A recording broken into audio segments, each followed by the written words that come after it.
The doors of the Harrington Grand Ballroom opened at 4:47 on a Saturday afternoon in June, and I walked through them with a baby on each hip. Not because I had planned to walk through them. Not because I had rehearsed the moment, or chosen the outfit, or calculated the visual impact of a woman arriving at her husband's wedding to another woman carrying the twins he did not know existed. I walked through those doors because my sister had called me 40 minutes earlier from inside that ballroom and said, "Adrian, he is standing at the altar." And the words that came out of my mouth in response were not words I had planned. They were the words that come when something that has been held in place by the specific adhesive of a woman's endurance finally releases all at once, when the last thing that needed to happen to make the release complete has just been confirmed by a phone call from your sister who is sitting in the 5th row of your husband's second wedding. I said, "I'm coming." She said, "Adrian," I said, "I'm coming. Don't move." I had the twins in my arms 14 minutes later. I had driven 31 miles. And I walked through those doors at 4:47 with Zara on my left hip and Zion on my right hip, and 243 people turned to look at me. And I want you to understand something about what was on my face in that moment. It was not rage. It was not the performed devastation of a wronged woman arriving at the scene of her wronging for dramatic effect. It was the specific expression of a woman who has been carrying something alone for 7 months and has arrived at the moment where the carrying is done. My name is Adrian Celeste Morgan Osai. I am 34 years old. My husband's name is Dominic Quame Osai. He is 38. And at 4:47 on the Saturday afternoon of his wedding to a woman named Brianna Elise Caldwell, his wife of 6 years walked through the doors of the Harrington Grand Ballroom with the 7-month-old twins he had told me, standing in our kitchen on a Tuesday morning in November, were not his responsibility. That was the sentence he used, not his responsibility. I have turned those 3 words over in my mind many times in the months since he said them, the way you turn something over that you are trying to understand from every angle, and what I have arrived at is this. The words were not a statement about paternity. They were a statement about intention. He intended to have no responsibility for them. He had already decided. And the decision had been made with the same quiet, considered deliberateness that Dominic brings to every decision he makes, which is one of the qualities I had found most attractive about him for 6 years, and which I now understand was the quality that made him capable of building a second life in the spaces of our first one without the gaps ever showing. This is the story of what I carried for 7 months, and what happened when I set it down. Before the ballroom, I need to take you to the beginning, because the beginning is where I was, and because the beginning is the only place where the full weight of what the ballroom moment cost becomes visible. I met Dominic Osai 7 years ago at a conference in Chicago where I was presenting research on early childhood development.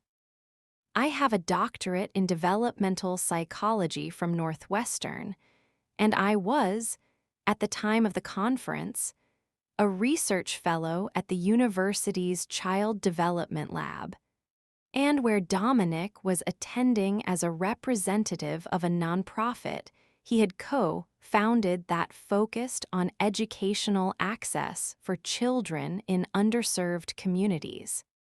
He came to my presentation. He asked the third question from the floor, a question that was sharp and specific, and that suggested he had read the literature in a way that most non-academics do not. And when I answered the question, he nodded in the specific way that people nod when an answer has satisfied something they were genuinely wondering about and not simply performing interest. I noticed that nod. We talked for 2 hours at the reception after. He was the kind of man who made you feel, when he was listening to you, that your thinking was the most interesting thing in his field of attention. Not the performance of interest, the real thing. He asked follow-up questions that built on what you had said rather than redirecting toward what he wanted to say, which is a quality of attention that is rarer than it should be and that I had not encountered in that specific form before. I was 30 years old. I had not been looking for someone. I was building my research and my career and my independent life with the specific focused satisfaction of a person who has found work that means something and who has organized their existence around that meaning. He found me anyway, or I found him. We found each other at the reception after the conference presentation and built something over the 18 months that followed, and what we built felt real and solid and designed for duration. He was thoughtful. He was present.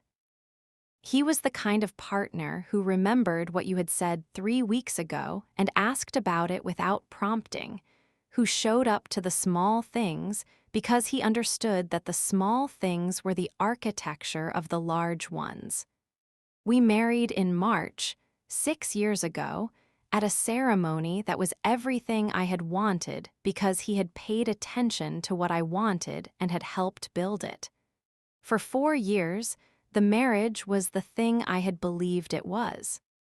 At year 4, something shifted. Not dramatically. Not in the way that dramatic shifts are sometimes described. No specific incident, no single discovered thing. A texture change. The specific quality of someone who is elsewhere even when they are present, the particular warmth of full attention being replaced by the warmth of adequate attention, which looks similar from a distance and feels completely different from inside it. I told myself it was the work. His nonprofit was expanding. He was managing more staff, more programs, more funding relationships. I told myself it was the natural evolution of a marriage past its most intense early phase. I told myself many things that were internally coherent and externally supportable, and that I now understand were the stories I needed to tell to maintain my own equilibrium, while I could not yet see clearly what was actually happening. What was actually happening was Brianna Caldwell. I found out about Brianna in the same way I found out about the wedding from my sister. My sister's name is Nadia Morgan, and she is 31 years old, and she has the specific quality of a younger sibling who processes information about their older sibling's life with the combination of love and protective fury that is the particular signature of that relationship. She found out about Brianna through a mutual professional contact in November, 5 months after I had discovered I was pregnant. She called me on a Thursday evening. She said, "Adrienne, I need to tell you something." I said, "Tell me." She told me about Brianna. I was 33 weeks pregnant with twins at that point. I had known about the twins since my 16-week ultrasound, when the technician had gone quiet and then said, "Mrs. Osai, I want you to look at this with me." And I had looked and I had seen 2 heartbeats and 2 small perfectly formed lives, and I had called Dominic from the parking lot of the imaging center, and the call had gone to voicemail. He had called back 40 minutes later. I had told him we were having twins. He had been quiet for a moment. Then he had said, "I need to come home." I said, "Yes, I think you should." He came home that evening. We sat at the kitchen table. He said what he said in the way that Dominic says things, carefully, deliberately, without volume, in the specific, controlled voice of a man who has already processed the emotional dimensions of something privately and is now delivering the conclusion of that processing. He said, "Adrian, I need to be honest with you about something." I said, "Okay." He said, "I have been in a relationship with someone else for approximately 18 months. I sat very still. He said, "Her name is Brianna. It has been serious. I have feelings for her that I have not been honest with you about, and I have not been honest with myself about for a long time." I said, 18 months. He said, "Yes." I said, "While I was pregnant." He said, "The pregnancy began after the relationship with Brianna began before the pregnancy." I want to be accurate about that. I said, "Dominic, I need to understand what you are telling me. Are you saying you want to end our marriage?" He said, "I am saying I want to be honest with you. I am saying that I believe Brianna and I have something. I believe I want to be with her." I said, "And the twins?" He was quiet for a moment. Then he said the sentence, "Not his responsibility." I looked at him across the kitchen table. I said nothing. He said, "I will make sure you are financially supported. I will honor my legal obligations. But I need you to understand that I am not in a position to," I said. "You need to leave this house." He said, "Adrian," I said, "Dominic, you need to leave this house tonight." He left. I sat at the kitchen table for a very long time. Then I called my mother. And then, after I had finished that call, I called my attorney. I need to tell you about the 7 months between the kitchen table and the ballroom doors, because the 7 months are the most important part of this story, even though they are the least visible part, because they are what I built in the time between the breaking and the setting down, and because the building is the whole point. The twins were born in January. 6 pounds 1 ounce and 5 pounds 14 ounces respectively. Zara first, with her father's eyes and my grandmother's mouth. Zion 4 minutes later, with the specific alert quality of a person who has arrived somewhere new and is already forming opinions about it. I was alone in the delivery room in the sense that Dominic was not there. I was not alone in the sense that my mother was there, and Nadia was there, and my best friend Ketchera was there, and that the specific presence of 3 women who love you completely is not nothing, is in fact the particular thing that the word "not alone" was invented to describe. I held Zara and Zion on the morning of their birth, and I said to them what I had been saying since the ultrasound where I had first seen them, which was, "You are not the consequence of something broken. You are the beginning of something that is entirely yours, and I am going to make sure you have everything that beginning requires, and nobody's decision about their own responsibility changes what I have decided about mine." I filed for divorce in February, 6 weeks after the twins were born. My attorney, a woman named Dr. Christine Ibarra, who had been practicing family law for 23 years, and who had the specific quality of a person who has seen everything, and who finds the specific category of Dominic's behavior neither surprising nor acceptable, filed a comprehensive petition that included claims for full custody of Zara and Zion, child support, calculated against Dominic's nonprofit executive salary, and his personal investment holdings. Division of the marital assets accumulated over 6 years, and a spousal support claim that reflected my reduced research capacity during pregnancy and early postpartum. Dominic's response was to file his own petition. His petition contested the spousal support claim. It offered a child support figure that was less than half of what Dr. Ibarra had calculated based on his documented income and assets.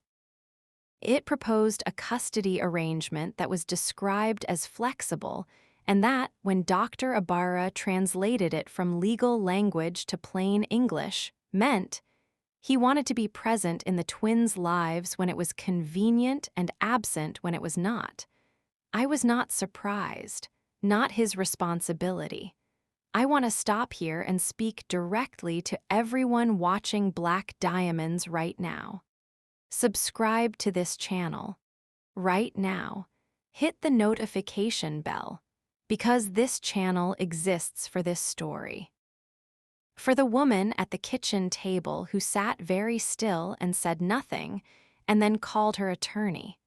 For every person who has been told something is not someone's responsibility when it is absolutely, completely, legally, and morally their responsibility. For every woman who has built something in the 7 months after the breaking that made the ballroom moment possible. Subscribe. Drop your name and your city in the comments right now. Tell me where in the world you are watching from tonight. Tell me if this story has found something in you. This community is real, and it is here, and it sees every single one of you. Now stay with me, because the 7 months are not finished. And what I found in month 5 is the reason the ballroom moment was not simply dramatic. It was complete. In month 5, which was April, when the twins were 3 months old and I was sleeping in 4-hour increments and working remotely and building the divorce case with Dr. Ibarra and learning how to hold 2 babies simultaneously while also somehow maintaining my research fellowship, which I want to say plainly because I think it needs to be said plainly. I did not stop working. I did not stop being Dr. Adrienne Morgan Ose, with a doctorate and a research program and professional obligations, and a brain that was simultaneously processing the dissolution of a 6-year marriage. I kept working because the working was mine and the twins were mine, and both things needed to be fully present in my life at the same time, and I was capable of that, and I was going to be capable of it. In month 5, I received a discovery document from Dominic's attorney's office that contained a financial disclosure. The financial disclosure was required by the court.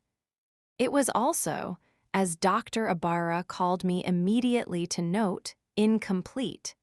She said, "Adrienne, the financial disclosure your husband has provided does not include the investment accounts." I said, "What investment accounts?"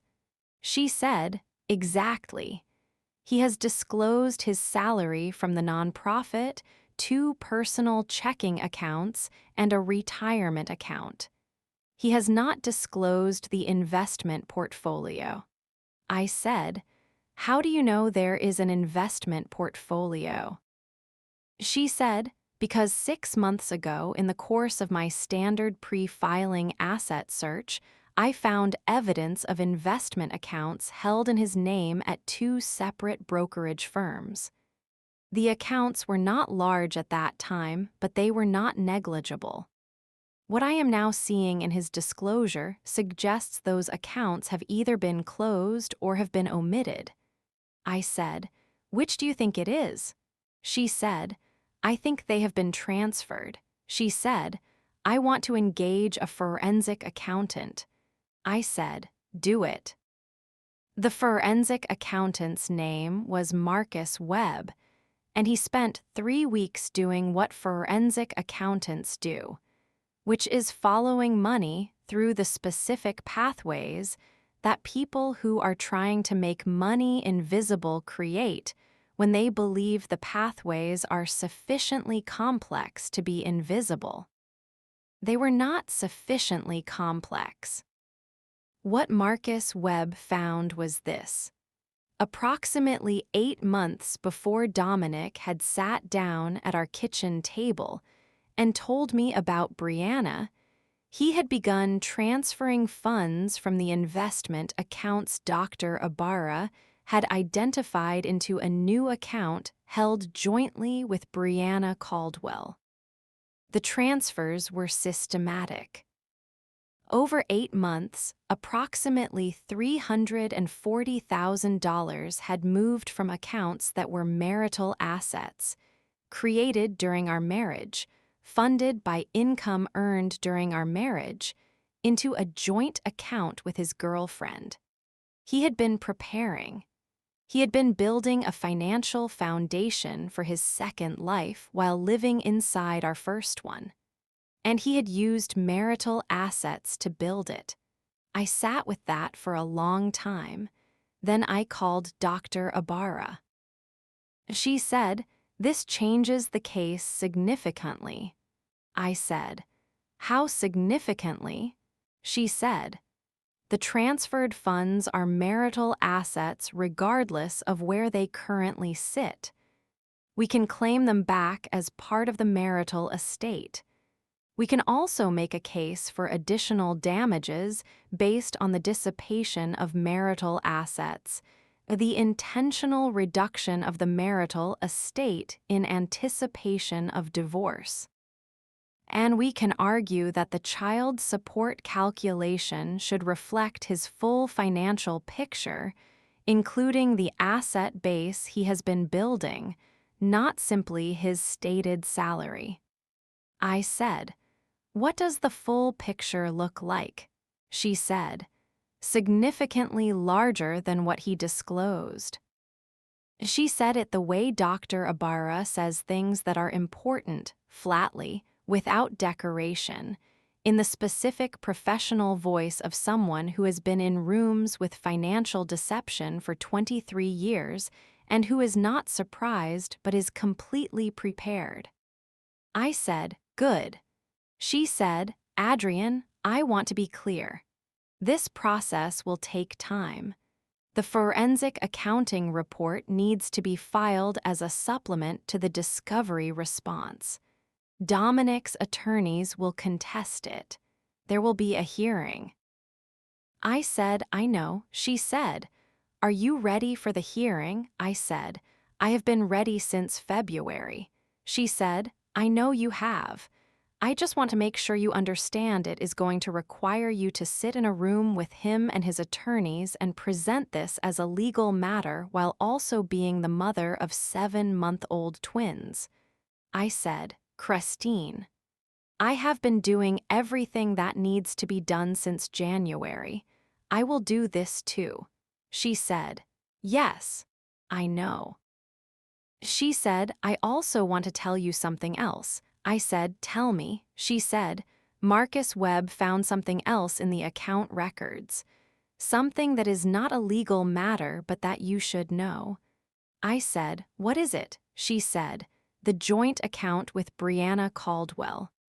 3 weeks ago a payment was made from that account to the Harrington Grand Venue, a deposit for a wedding booking.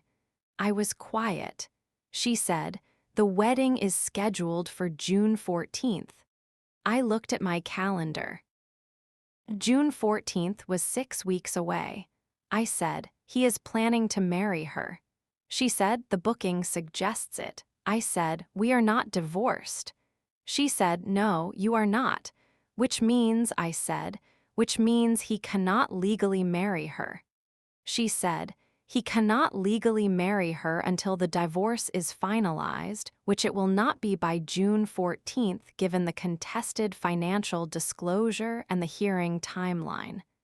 I said, "So what is he doing?" She said, "I believe he is planning a ceremony." Not a legal marriage, a ceremony. The kind that looks like a wedding and functions as a wedding declaration in the social sense without involving a marriage license. Or, and I want you to consider this possibility, he may be planning a legal ceremony under the assumption that you will not find out before it happens, which would constitute bigamy. I said, "Christine, I need you to do something." She said, "Name it." I said, "I need you to send a legal notice to the Harrington Grand venue. From me as his legal spouse of record, notifying them that Dominic Quame Osai is currently party to a legal marriage and that any ceremony purporting to be a marriage ceremony conducted on their premises would be conducted with knowledge that the groom is legally married." Christine was quiet for a moment. She said, "That is well within your rights as his legal spouse. I can have it drafted today." I said, "Please do." She said, "And what else?" I said, "I'll let you know." I hung up. I picked up Zion, who had been making the specific sound of a baby who is deciding whether to escalate, and I held him against my shoulder and I walked to the window of the apartment I had moved into in February, and I looked out at the city and I thought about June 14th for a very long time. Nadia called me on June 14th at 4 o'clock in the afternoon. She said, "Adrian, I'm inside. I'm in the 5th row on the right side." I said, "How many people?" She said, "There are at least 240 people here. The venue is beautiful. There are flowers everywhere. The ceremony is supposed to start at 4:30. I said, "And Dominic," she said, "he is at the altar already. He is in a white tuxedo. He is Adrian. He looks like he is completely prepared for this to happen." I said nothing for a moment. She said, "Adrian, what do you want me to do?" I said, "Nothing. Stay where you are." She said, "Are you?" I said, "Nadia. I need you to stay in the 5th row and I need you to not do anything until I get there." She said, "You're coming?" I said, "I'm coming." I put the phone on the counter. I looked at Zara in her bouncer and Zion on the play mat. I picked up Zara first, settled her on my left hip. Picked up Zion, settled him on my right hip. I looked at us in the hallway mirror for approximately 15 seconds. Then I walked to the car. I want to tell you about the drive. 31 miles on a Saturday afternoon in June, with the windows down because the twins like the air. And because I needed the specific sensation of moving air to keep my mind where it needed to be, which was not in the emotional content of what I was about to do, but in the practical clarity of what I had decided. I had decided several things during the 15 seconds in the hallway mirror, and during the previous 6 weeks, since Christine had sent the legal notice to the Harrington Grand, and during the previous 5 months of building the divorce case, and during the previous 7 months since the kitchen table. I had decided that Dominic Quame Osa was about to conduct a ceremony in front of 240 people who deserved to understand what they were witnessing. I had decided that Brianna Caldwell deserved to know what she was about to say yes to, and that her knowing was not about hurting her, but about the basic human right of a person entering into a serious life commitment to have accurate information about the commitment they are entering.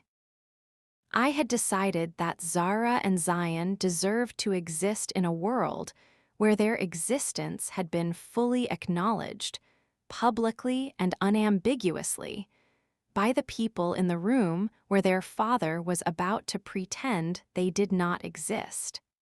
And I had decided that I was done carrying this alone.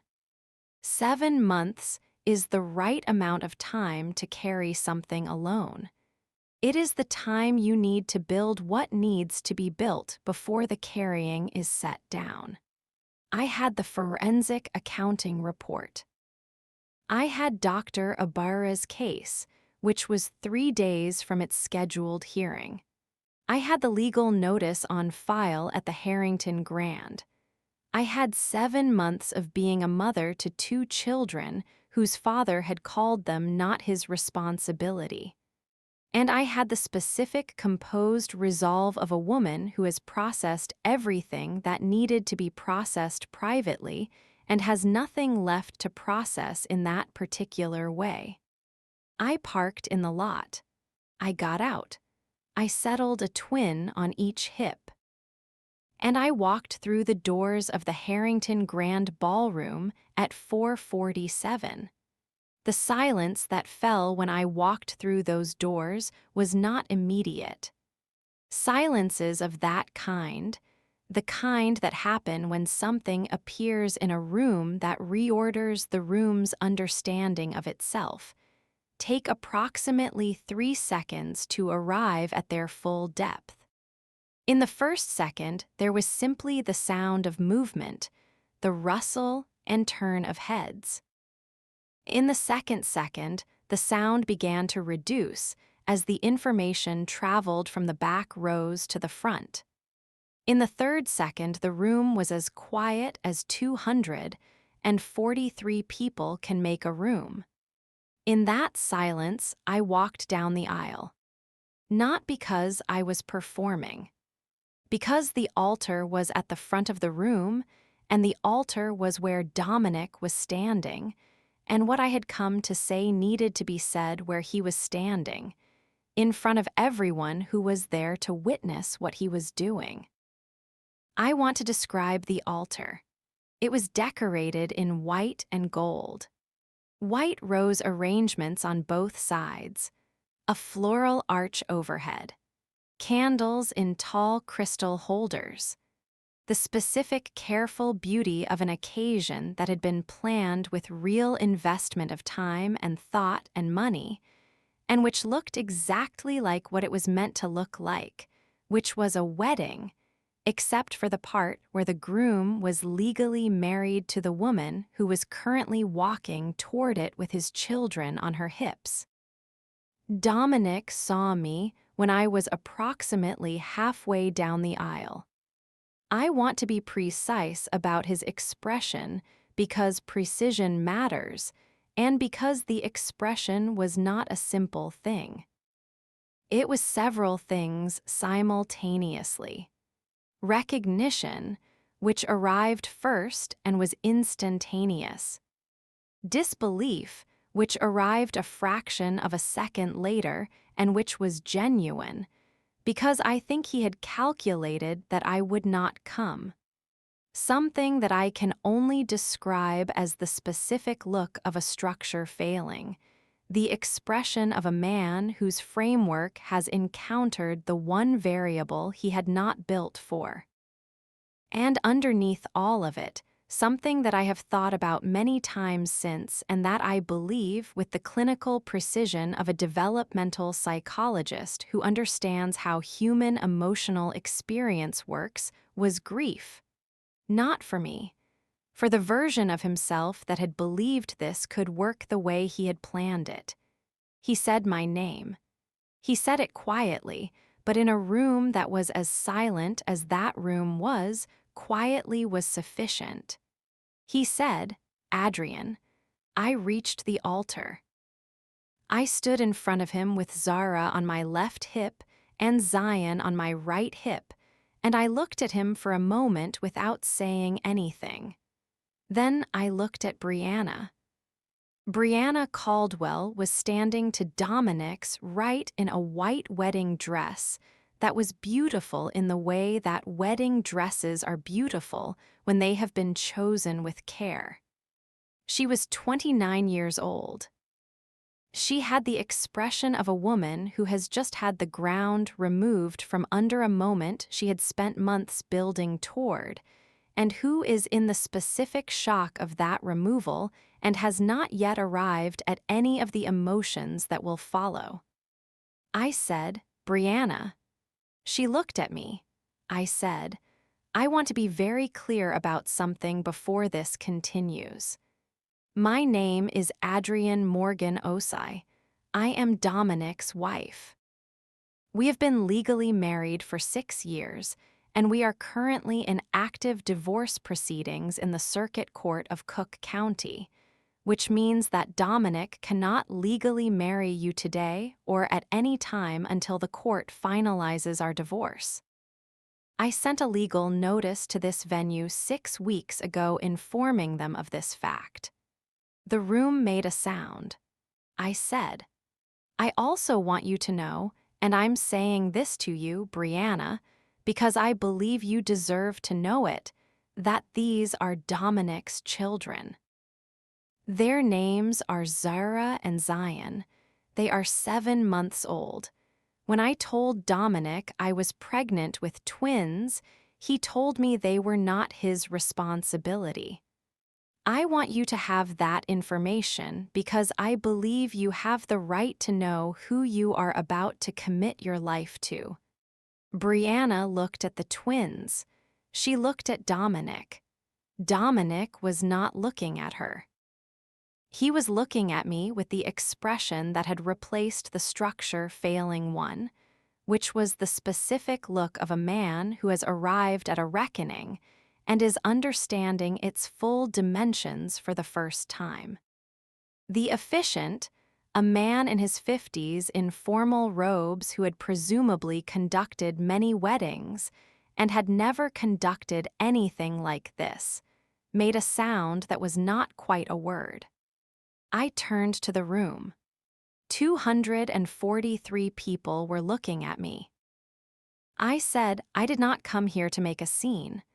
I came here because the people in this room deserve accurate information about what they came to witness, and because my children deserve to exist in a world where their father cannot pretend in a room full of people that they do not. I turned back to Dominic. I said, "Your attorney will receive our updated filing on Tuesday. I will see you at the hearing on Thursday." I turned. I walked back up the aisle. 243 people watched me leave. The room was still completely silent. At the door I paused, not for effect. Because Zion had made the sound, that meant he was about to need attention and I needed to adjust my hold on him. I adjusted my hold. I walked out. The twist in this story is not Brianna's response, although Brianna's response matters and I will tell you about it. The twist is about the officiant. His name was Reverend Thomas Ibarra, which, yes, is the same surname as my attorney, Christine Ibarra, though they are not related, and he had been the officiating minister for Dominic's family church for 14 years. He had known Dominic since Dominic was 24 years old. He had attended our wedding 6 years ago. He had conducted the ceremony. He knew Dominic was married to me. He had known the entire time he was standing at that altar. I found this out from Nadia, who spoke to Reverend Ibarra in the aftermath as the room was processing what had happened, And as Brianna had retreated to the bridal suite in tears with her bridesmaids, and as Dominic had followed her, and as the 243 guests had sat in their chairs in the specific stunned atmosphere of a room where a significant thing has just happened and nobody is quite sure what happens next. Nadia said, "Reverend Ibarra wants to speak to you." She called me from the parking lot. I was in my car with the twins in their car seats, and I had allowed myself approximately 6 minutes of sitting very still with my hands on the steering wheel. I said, "Put him on." Reverend Ibarra said, "Adrian, I owe you an apology." I said, "Tell me what happened." He said, "Dominic came to me 3 months ago and told me that his divorce from you was nearly finalized. He told me the finalization was a formality and that he wanted to have the ceremony before the end of summer he said, for personal reasons. I should have verified. I should have requested the documentation. I did not. And I want you to know that I am deeply sorry for my part in what nearly happened today." I said, "Reverend Ibarra, what I need to know is whether you are willing to provide a statement to that effect." He was quiet for a moment. He said, "Yes. I am willing to provide whatever is needed." I said, "My attorney will contact you this week." He said, "Adrian, those children." I said, "Yes." He said, "They are beautiful." I said, "They are." He said, "Dominic, I have known him a long time. What he did, what I helped facilitate without understanding I was helping facilitate. I want you to know that it is not." I said, "Reverend Ibarra, I know. I have understood who Dominic is for 7 months. What I needed was the documentation to prove what I understand, and I have it. Thank you for being willing to speak." He said, "Of course." I hung up. I looked at Zara and Zion in the rearview mirror. Zara was asleep. Zion was looking at the back of my seat with the focused consideration of a person conducting a private assessment of the situation. I said, "Okay, let's go home." Brianna Caldwell called me the following morning. I had been expecting this call or not expecting it and had decided I would take it either way, because the call was either going to be anger or questions, and I was prepared for both. It was questions. She said, "I need to understand something." I said, "I'll answer what I can answer." She said, "Did you know about me before November?" I said, "I knew something was wrong for approximately a year before November. I did not know your name or the specifics until my sister told me in November." She said, "And the transfers, the money he moved?" I said, "Yes, I know about the transfers." She was quiet for a moment. She said, "He told me that money was his, from before the marriage. He told me it was in a separate account because he had always kept it separate." I said, "It was transferred from accounts established during our marriage, funded by income earned during our marriage. Under family law, those are marital assets regardless of what he told you about their origin." She said, "So the account he put that money in, the joint account," I said, "is going to be addressed as part of the divorce proceedings." "Yes." She said, "Adrian, I need to ask you something and I need you to answer honestly." I said, "Ask it." She said, "Did you know about the ceremony before yesterday?" I said, "I knew a booking had been made 6 weeks ago. I sent a legal notice to the venue at that time. I did not know whether he was planning a legal marriage or a ceremony." She said, "If he was planning a legal marriage with me, without telling me he was still married to you." I said, "That would constitute bigamy." "Yes." She was quiet for a long moment. She said, I have been with him for 2 years. I believed everything he told me. I believed the divorce was almost final. I believed the money was his. I believed she stopped. I said, Brianna, what you believed was what he told you. And what he told you was what he needed you to believe. That is not a reflection of your judgment. That is a reflection of the sustained and deliberate nature of his deception. She said, the children. I said, yes. She said, he told me there were no children. I said, he told me they were not his responsibility. She said nothing for a moment. Then she said, I'm going to need my own attorney. I said, yes. You are. She said, would your attorney? I said. Christine Ibarra does not represent both parties in a dispute, but she can give you a referral to someone equally competent. She said, will you ask her for one? I said, yes. She said, why are you helping me? I said, because you called, because you asked the right questions, because the deception that was directed at you is not something you engineered and you deserve competent legal representation to understand your position. She said, I'm not your enemy. I said, I know. I have known that since I walked through those doors. You are not who I came to address. She said, then who? I said, I came to address the room. The 243 people who needed accurate information, and the 2 children who needed their existence acknowledged. She was quiet. She said, they're beautiful. I saw them for just a moment, before everything. I said, they are. She said, I'm sorry. For what? For my pardon, I said, Brianna. Call Christine's office tomorrow morning.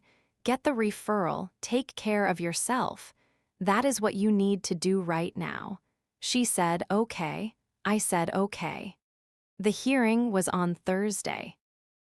It was the most efficiently conducted legal proceeding I have been party to, which may have been influenced by the fact that the judge had read the forensic accounting report and had also read the deposition from Reverend Thomas Ibarra, which Christine had obtained with remarkable speed in the 48 hours between Sunday and Tuesday.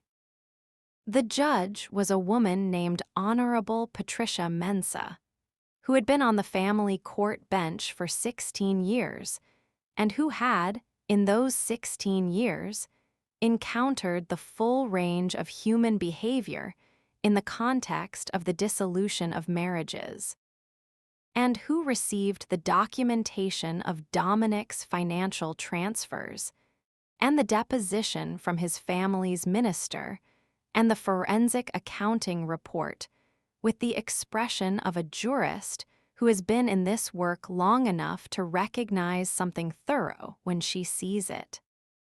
She looked at Dominic's attorney. She said, Counsel, your client's financial disclosure submitted in February did not include the investment accounts identified in the forensic accounting report. Does your client wish to address that omission? Dominic's attorney said what attorneys say when their client has been thoroughly documented. The judge said, I see. She said it in the specific judicial voice that means, I see, and what I see is comprehensive, and what I see will inform everything that follows.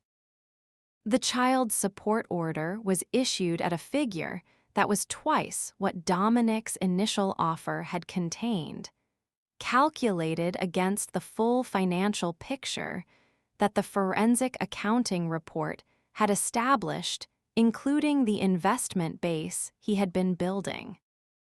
The custody arrangement gave me primary physical custody, with Dominic having structured visitation.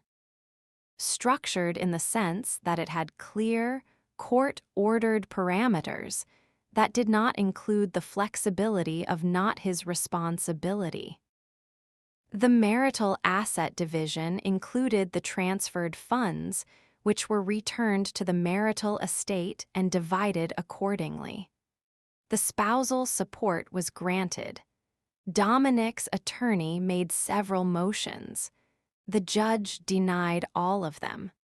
At the end of the hearing, Honorable Patricia Mensah looked at me directly, which judges do not always do, and which when they do it means something, and she said, "Dr. Morgan Osa."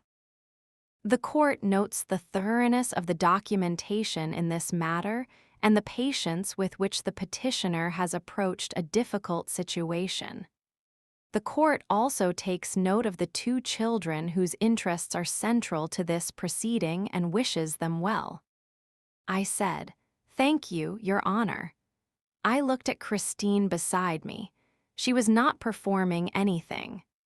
She was simply present, the way she had been present since February, in the specific professional way of someone who does the work and lets the work speak. I looked at Dominic. He was looking at the table in front of him with the expression of a man who has arrived at the full understanding of his situation, which is not the same as the structure-failing expression from the ballroom. That expression was about surprise. This expression was about reckoning, the particular look of someone sitting with the complete and unavoidable accounting of their own choices. I did not say anything to him. There was nothing to say that the documentation had not already said more precisely and more permanently. I want to tell you about the broader thing now. About what this story means outside of the ballroom and the twins and the forensic accounting report and the courtroom. There is a specific quality of pressure that is applied to women who are managing the dissolution of a significant relationship while simultaneously managing everything else. The work, the children, the logistics of a life that has been disrupted at its foundation.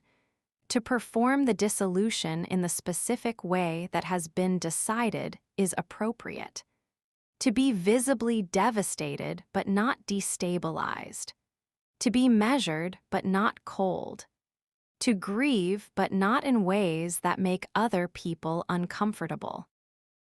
To be strong for the children, but not so strong that it appears you are not properly feeling the loss. I was not interested in performing the dissolution. I was interested in building the case. I was interested in providing for Zara and Zion in every dimension, financially, legally, emotionally, developmentally, which is my specific professional area of expertise and which I applied to their first 7 months with everything I had. I was interested in building the documentation before I addressed the public dimension, because a woman who walks into a ballroom with twins and a 7-month-old forensic accounting case is a different kind of woman from a woman who walks into a ballroom with twins and nothing built. I had something built, and I want to say something to every person who is watching this story tonight who is in the middle of something that requires building before it requires speaking. Build it. Not because you owe the building to anyone, but because the building is what makes the speaking land where it needs to land. The documentation is what makes the ballroom moment matter beyond the ballroom. The forensic accounting report is what makes the custody order real and enforceable and permanent. The legal filing is what makes the child support a court order rather than a promise from someone who has already told you what their promises are worth. Build the documentation. Build the case. Build the knowledge of your own legal position before you need it in a crisis. And when you have built it, when the structure is complete and the documentation is thorough and the attorney has what she needs, then you can walk through the doors. Then you can set it down. Then you can stand at the altar of the wedding your husband planned while your children were 7 months old and say, "My name is Adrian Morgan Osai, and these are my children, and this is what you needed to know."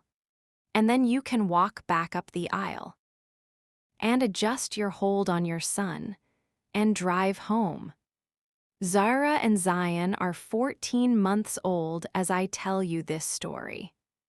Zara has figured out that pulling herself upright against the furniture is possible and has been doing it with the specific triumphant expression of someone who has discovered a capability they intend to deploy constantly.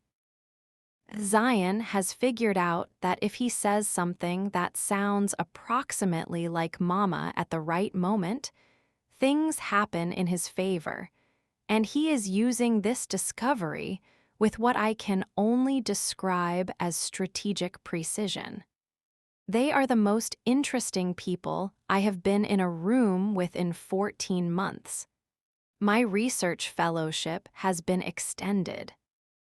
My work on early childhood development is ongoing and is, if I am honest, better than it was before the twins, because understanding something theoretically and understanding it in the specific embodied way of a person who is living it simultaneously are two different kinds of knowing, and both kinds have made my research richer. Christine Ibarra closed our case 3 months after the hearing with a final decree that was exactly what the hearing had ordered. The decree is in a file in my home office. The child support payments arrive on the 1st of every month, which they do because court orders are court orders. Dominic sees the twins on the schedule the court established. He is not the father I would have chosen for them in a different set of circumstances. He is the father they have, and I am not going to spend their childhood managing my feelings about that truth at their expense. They will form their own understanding of their father over time, with the specific developmental process that I know professionally and am witnessing personally, and my job is to ensure that process happens in a foundation of complete security and love. I have built that foundation. Every day I am building it. Nadia comes on Sundays.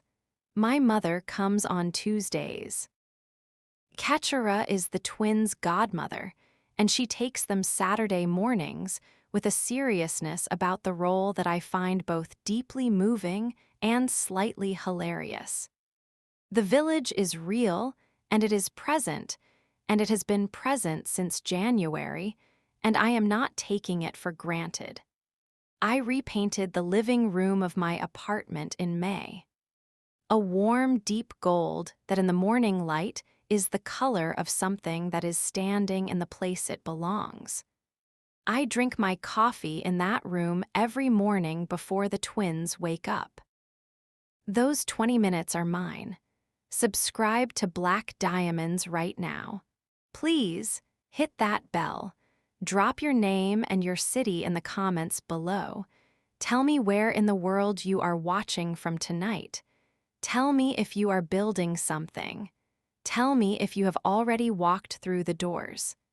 Tell me if you are still in the 7 months before the doors. Drop a heart if you believe that building the case before speaking is the most powerful thing a woman can do. Drop a heart if you have ever adjusted your hold and kept walking. Drop a heart if you know what it feels like to set something down that you have been carrying alone. Drop a heart for Zara. Drop a heart for Zion. Drop a heart for Christine Ibarra, who has been in this work for 23 years and who closes cases like she built them completely. Drop a heart for every woman who has ever walked through a door with her children on her hips and the truth in her voice and the documentation already filed. This is Black Diamonds, We see you, we have always seen you. Next week on Black Diamonds, a woman who discovered that her husband had been depositing her salary into a separate account for 4 years. Not stealing it, depositing it, in an account that was in her name, that she did not know existed. And what she found when she finally saw the balance, and what her husband said when she asked him why, and what she decided to do with 4 years of her own money that had been quietly and deliberately saved on her behalf by a man she was about to divorce. That story is coming. Make sure your notifications are on, because what she finds in that account balance changes everything she thought she understood about the last 4 years. Until then, this is Black Diamonds. We see you. We have always seen you.